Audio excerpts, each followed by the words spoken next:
সংসদ চলাকালীন সময়ে 30 দিনের মধ্যে অধ্যাদেশগুলি যদি বিল আকারে আইন না হয় তাহলে স্বয়ংক্রিয়ভাবে এটি বাতিল হয়ে যাবে। 17 বছর কোন সংসদ ছিল না, 17 বছর কোন রাজপথ ছিল না যেখানে শ্রমিকের পক্ষে সংসদে কথা বলার মতো কোন সংসদ ছিল না। আউটসোর্সিং টেলিভিশন প্রকল্পে নিয়োজিত যারা আছেন 10,000 শ্রমিক বেতন পায়নি, বোনাস পায়নি।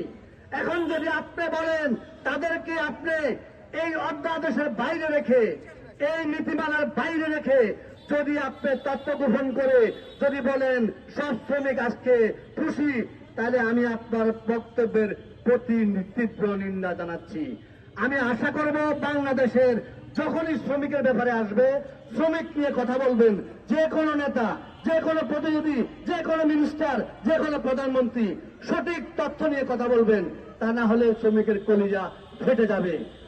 ফ্যাসিস্ট সরকারের সময় শ্রমিকের উপরে শোষণ, নিপীড়ন, নির্যাতন, অত্যাচার, তার প্রতিবাদে যখন রাজপথে আন্দোলন, লড়াই, সংগ্রাম হয়, তখন ওই 24-এর গণঅভ্যুত্থানে সবচাইতে বেশি রক্ত দিয়েছেন শ্রমিকরা, সবচাইতে বেশি শহীদ হয়েছেন শ্রমিকরা।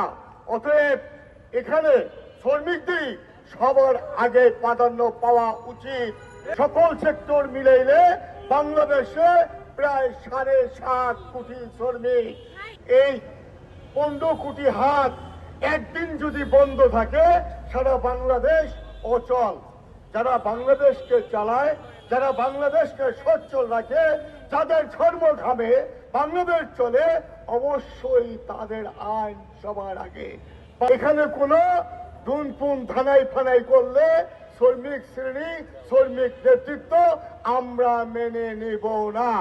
শ্রমজীবী মানুষের যে ভূমিকা অভ্যুত্থানে এবং অভ্যুত্থান পরবর্তীতে তাদের যে আকাঙ্ক্ষা, সেই আকাঙ্ক্ষার একটা প্রতিফলনের দলিল আমরা দেখি, সেটা হচ্ছে শ্রম সংস্কার কমিশনের যে সুপারিশ সমূহ।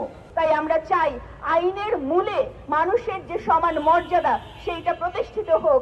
সেই জন্য আমরা এই শ্রম অধ্যাদেশ, যেটা 1 মাসের মধ্যে 12ই এপ্রিলের মধ্যে যদি এই সংসদ সেটাকে আইন হিসেবে পাশ না করে, আমরা কিন্তু বহুদূর পিছিয়ে যাব।